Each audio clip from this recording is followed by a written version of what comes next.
Gentlemen, we have moved past the Stone Age for microneedling for hair loss. This hunk of garbage is the Dermator 2, and it was the gold standard for microneedling for hair loss for years. I used it for quite a long time with good success, but I gave up on it.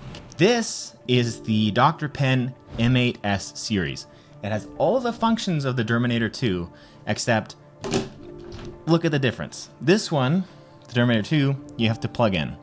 And you have to use these buttons to navigate through the menu to select depth, time, etc. This is portable, comes with a charger, and all the features that you would have to navigate a menu through on the Dermator, you can do with simply a twist of your fingers or the click of a button.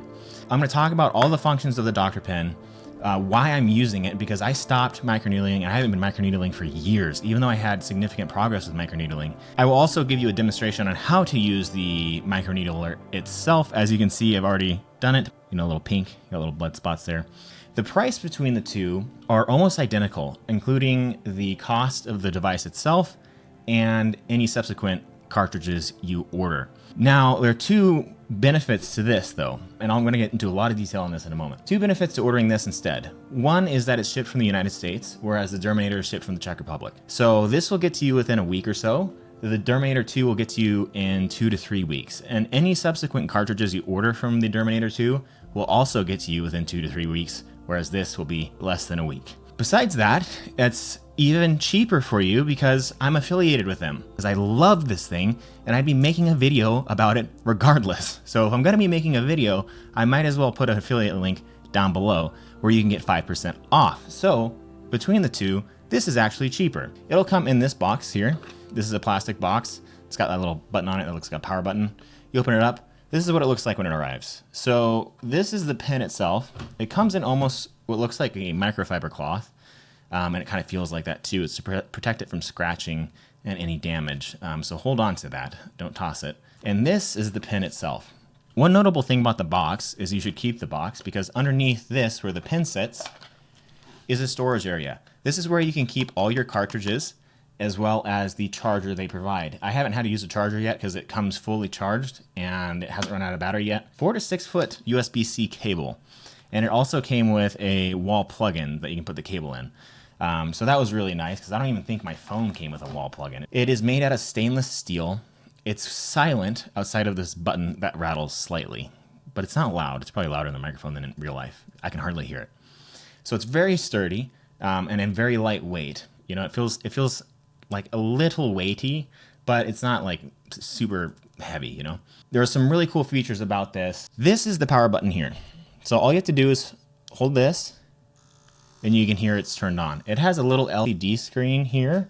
This is the lowest speed setting, and it goes all the way up to 6 speeds.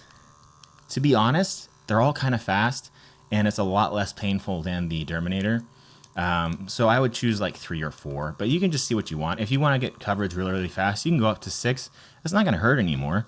With the Dermator, their max setting is intense. You don't have that variability. So you have 1 through 6 for speed options. So that's super nice. Up here is a little dial, and you'll see this in a moment when I actually microneedle in my scalp. You can see it in a close-up. It's a little dial that goes from 0 all the way up to 2.5. If you have a cartridge in, you can actually see this as far as where the needles lay within the cartridge itself. This is describing the depth of which you want to microneedle.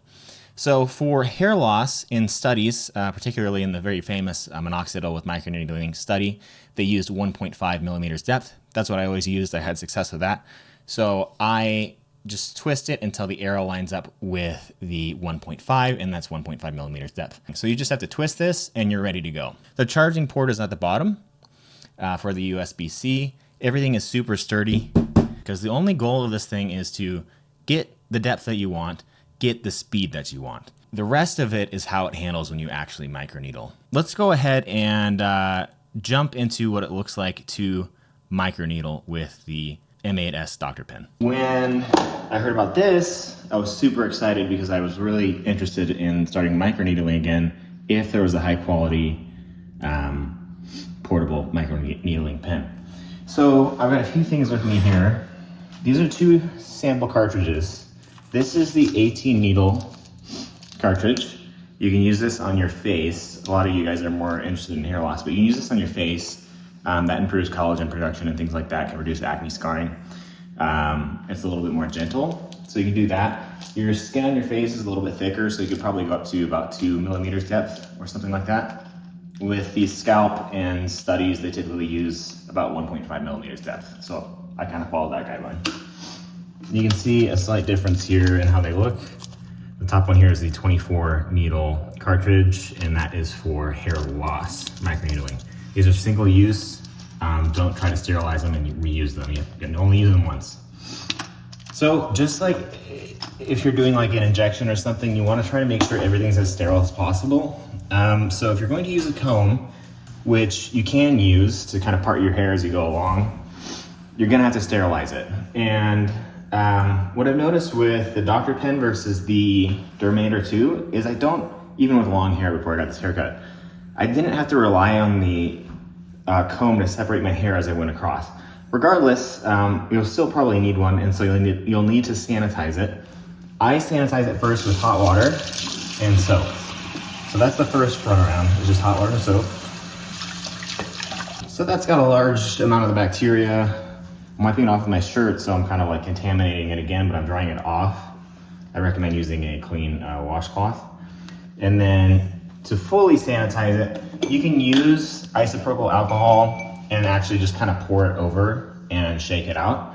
However, it doesn't dry very well, and so if you're using the comb with some alcohol on it still, it's gonna sting as you're moving your hair along, because you're getting alcohol in those little tiny little puncture wounds that are caused by the microneedler.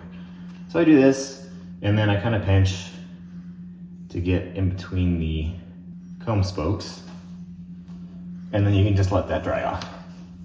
Okay, this counter is fairly clean. I'm not too concerned about that. So the next thing we'll do is, before I put the cartridge in, I applied minoxidil this morning on my scalp. So regardless of whether or not you applied anything on your scalp, you want to make sure, again, that it's as clean as humanly possible. So I'm going to wash my hair. Okay, so I just wash my hair very thoroughly. Got to scrub it pretty good. Get a clean towel. Your hair doesn't have to be wet, but a little damp is nice, so you can kind of part it if you need to. So you just dry off your hair a little bit. Okay, clean towel is no longer clean because it's on the floor. And we're not going to be using the 18 pen, that's to the face. We're going to be using the 24 pen. Okay, when you're opening it, I would open it from the back side, so you're keeping that tip as sterile as possible. However, with these cartridges, they do have a protective cap on them. Before you remove that, you can put it in the microneedler. It's very similar to the Dermator, where you just push it down and then you twist so that it locks in place. So I can't actually pull it out. Then you take the top off. Okay, hold down the button to turn it on. It is going. This is level 1 speed. Honestly, that's pretty fast as it is, so you can kind of just give it a feel. If you're in a rush, you can go all the way up to 6. I'm just going to use the 3rd setting, and right here you can twist for the depth. So we're going to do 1.5 millimeters depth, so all I have to do is twist it. That's it. So let's get going. I got that sanitized comb. I honestly don't think I'll need it, but we'll see. So start on one side. The process is essentially the same as I did in the Dermator video, but you want to microneedle not only where your hair is, but where you want it to be, because you want your hair to grow back, right? So avoid the temples for now. We're going to start on this side. In this corner here, you can see I've lost quite a bit of hair, and we're just going to start there, and we're going to do a circular motion, but you have to push down. So don't be scared. People are nervous. They're kind of like, you're kind of like pulling off. You want to push down on your head so that it keeps full contact the entire time, and you won't have that kind of bounciness going on. So I love this thing because you can cover so much ground so quick compared to the Dermator. So I'm just going to do circles here.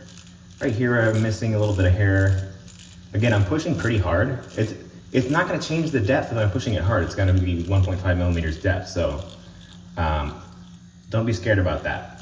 Another thing I like about this is it doesn't tangle as easily as the Dermator does. The Dermator will get caught in the needles, your hair will, and then you'll have to pick it back up and separate your hair.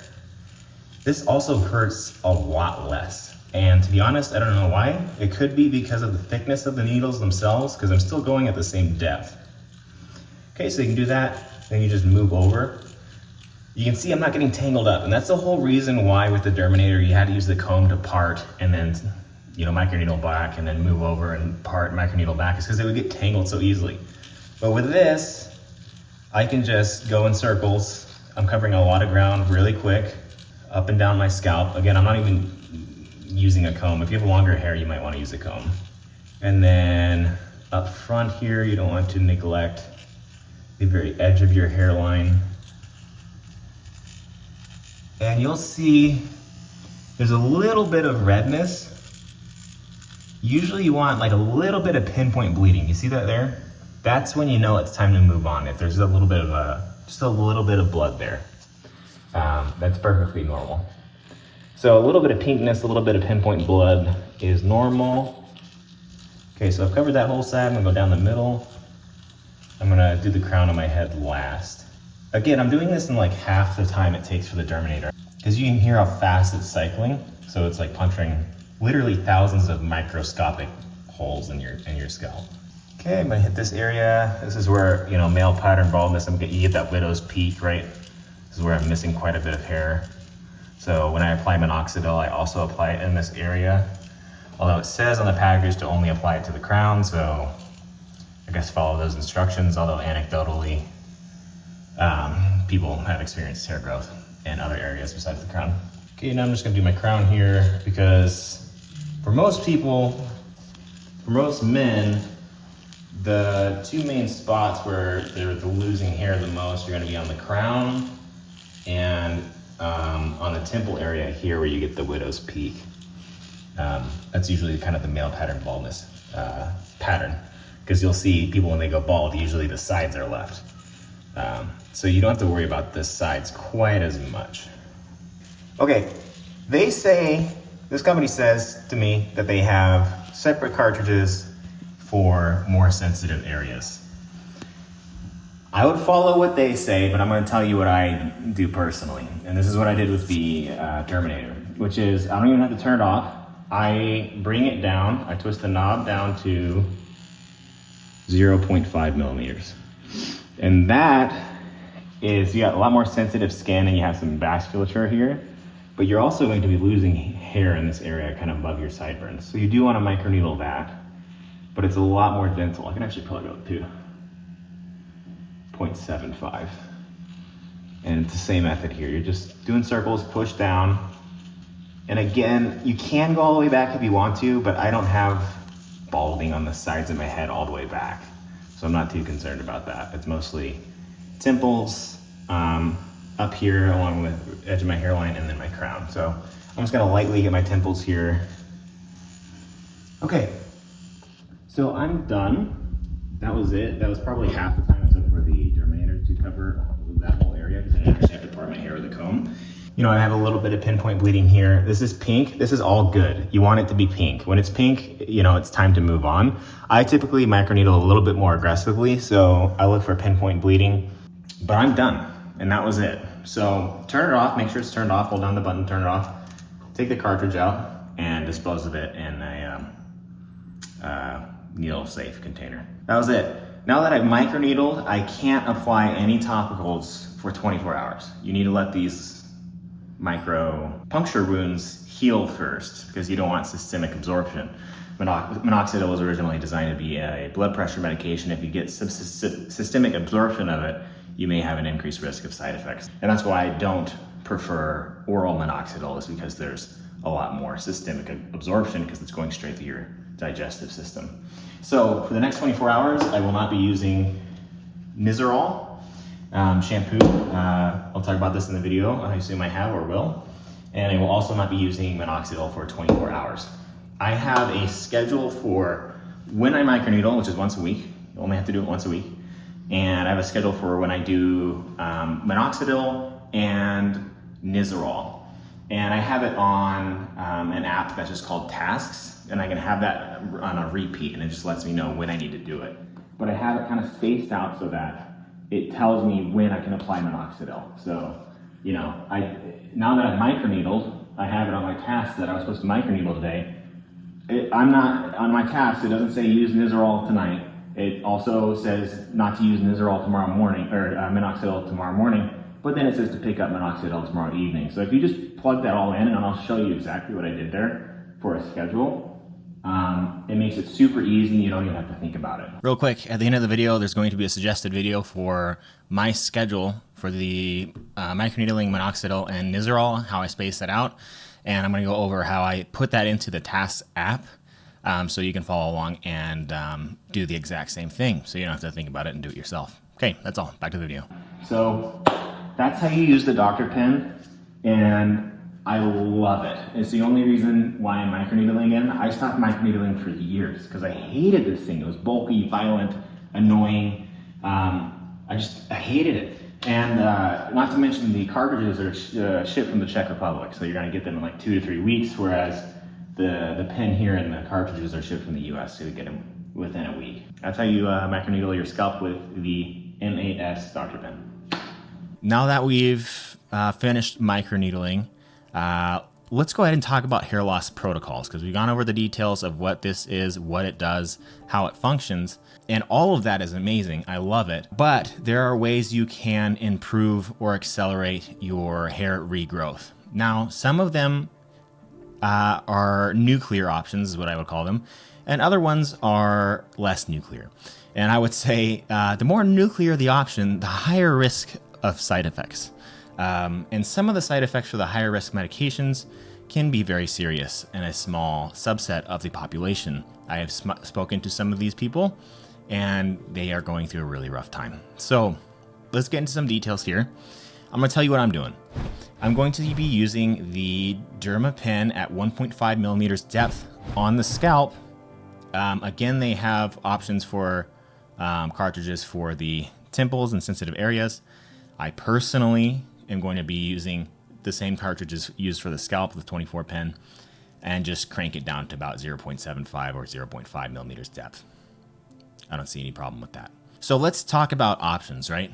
Okay, so I'm going to tell you what I'm doing first, and then I'm going to tell you what you could do if you wanted. And you can pick your poison, basically. I've chosen to do the harder work option. It's essentially, I compare it to when you're weightlifting, somebody who just jumps into weightlifting and immediately starts taking steroids as a cheat cut or a shortcut, versus somebody who goes in and builds a foundation first and puts in harder work, and it takes a longer amount of time to show results, but you still get results. So what I'm going to do is I'm going to be using this once a week, 1.5 millimeters depth, 0.5 to 0.75 millimeters depth from the temple area.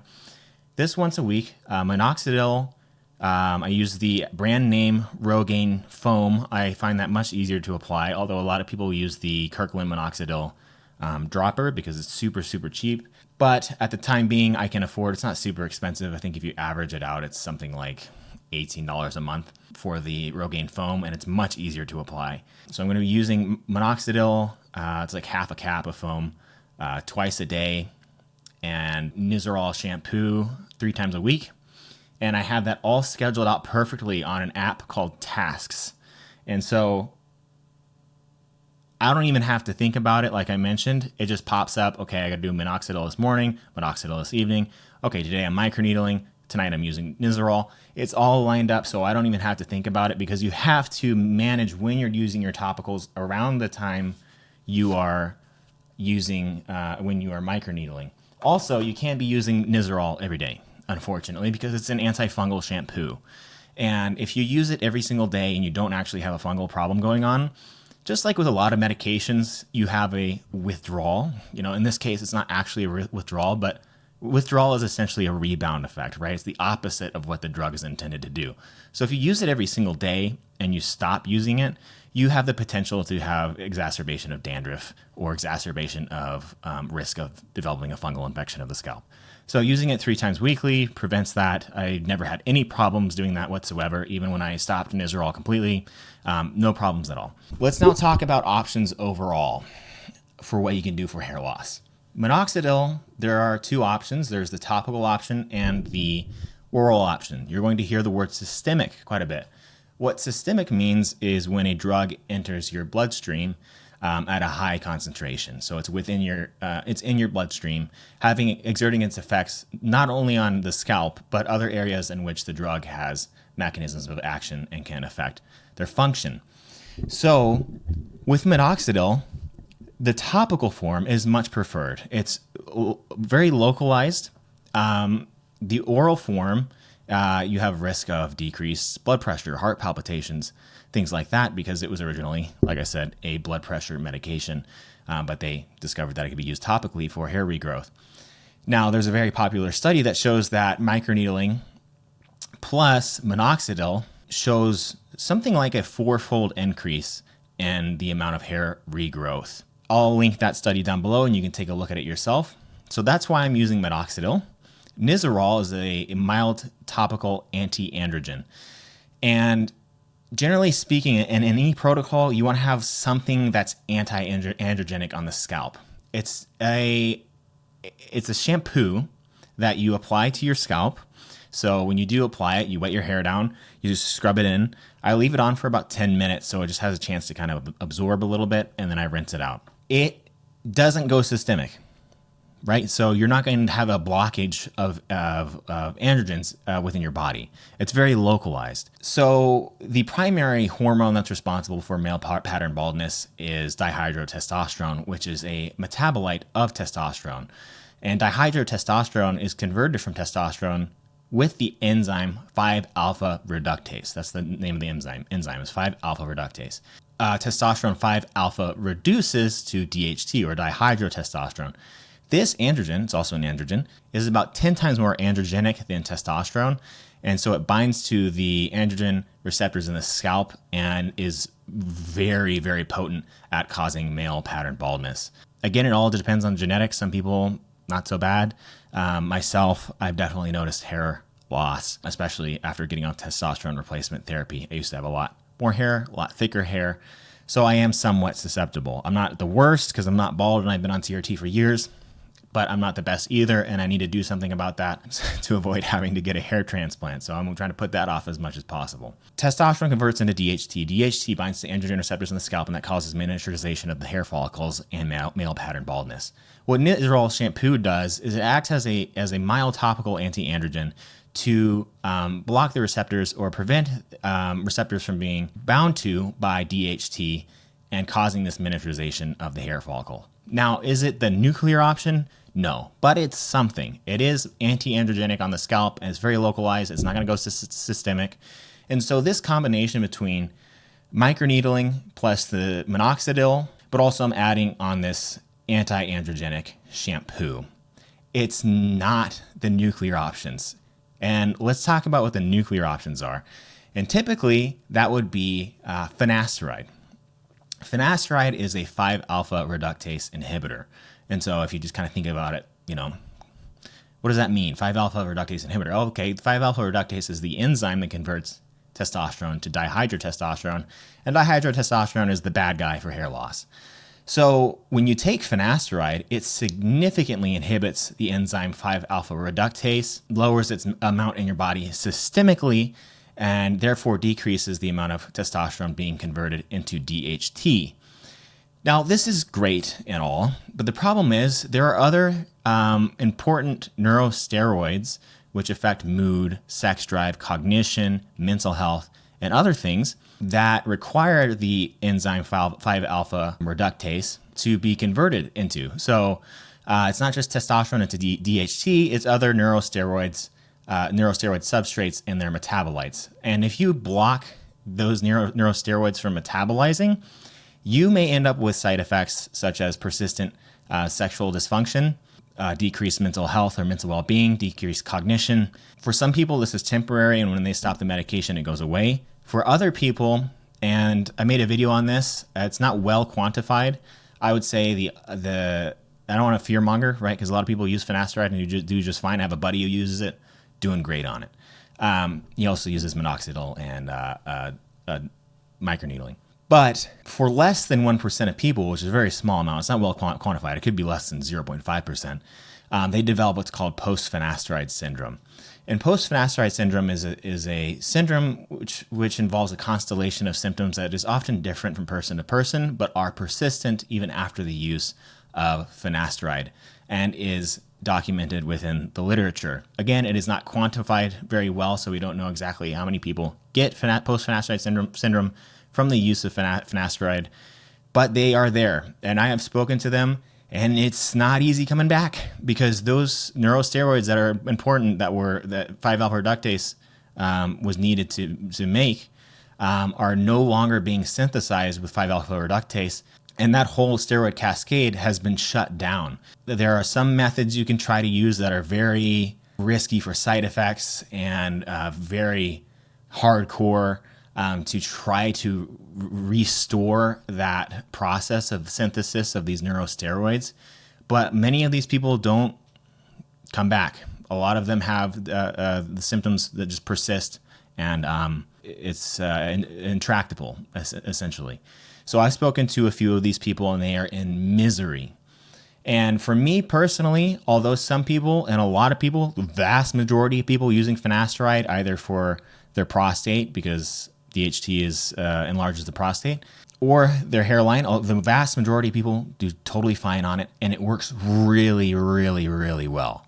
But for me, even that tiny % chance of having side effects while on the drug that affect my mental health, libido, etc., or even worse, post-finasteride syndrome, is something that has kept me from using finasteride altogether. So I'm not using finasteride. Another 5-alpha reductase inhibitor that you might hear of is dutasteride.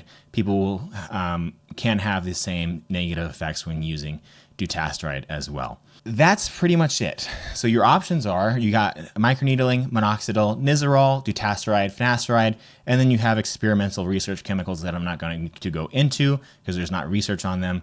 Yes, they are technically legal because they haven't been actually made illegal, but there's not safety data on these medications, whether or not they go systemic or not, and to what degree, and to what effects that can have on a person, and whether they're permanent or not. So I highly recommend avoiding those altogether. I know More Plates, More Dates talks about them quite a lot, so if you want to learn about them, you can, but I would personally avoid using them. So you got microneedling, minoxidil, Nizoral. That's what I'm doing. You can also use finasteride.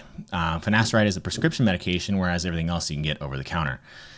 You can talk to your doctor about finasteride if you want to use it. It's very potent at restoring your hairline and preventing it from getting worse. My friend uses finasteride, like I said, and he also uses minoxidil and microneedling, so we don't know how much of what is causing how much of an effect, but his hairline has completely regrown. And I think a lot of that is attributable to finasteride. So if it's within your risk tolerance, if you're okay with the fact that, yes, maybe less than 1% of people end up with this syndrome called post-finasteride syndrome, okay, I'm willing to take that really, really, really, really tiny risk to use finasteride for hair loss, then by all means, talk to your doctor about it and make that decision yourself. This is my own personal decision that I've made. Again, I'm not trying to fearmonger. Plenty of people use finasteride and do just fine on it, and it's very great for hair loss. But that is what I would qualify as the nuclear option. So that's on the table if you want it. I just wanted to give you just kind of, the risks associated with it that are possible. I think the most common side effect from finasteride would be erectile dysfunction. That is temporary, but those other things are possible as well, and that is why I am staying away from it, especially because I had a acquired brain injury from autoimmune encephalitis, which is an immune response to the brain. I don't want to cause any dysfunction in the way my brain operates because I already have dysfunction as is. So I want to keep it as healthy as possible. And that is it, my friends. I will be microneedling using minoxidil and the Nizoral shampoo in the schedule that I provided you. And I have before images. And I think one of the most important thing, if you're going to do before and after images, I'll give you some examples right here. You want to make sure you measure from, or take a photo in the same lighting for the before and after.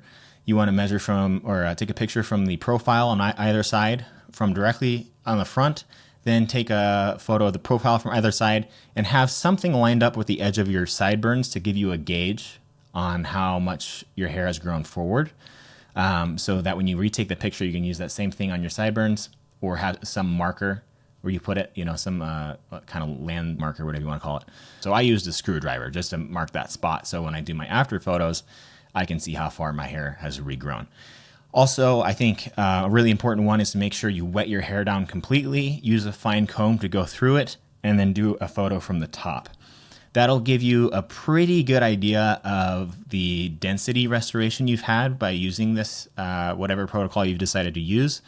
Because when your hair is wet, it's very easy to see straight through to the scalp. So I think that's a good way to see it, because when I just go like this, it's like, yeah, you can see them balding there, but you can't, it's all kind of fluff, you know, but when you wet it down, all the fluff goes away and you can see exactly how much hair is there. I love this thing. The link for it is down in the description below, 5% off. Use the code the Bro Scientist for 5% off. They ship in the States. They'll get it to you within a week. This thing is freaking awesome. It covers ground in half the time as the Derminator.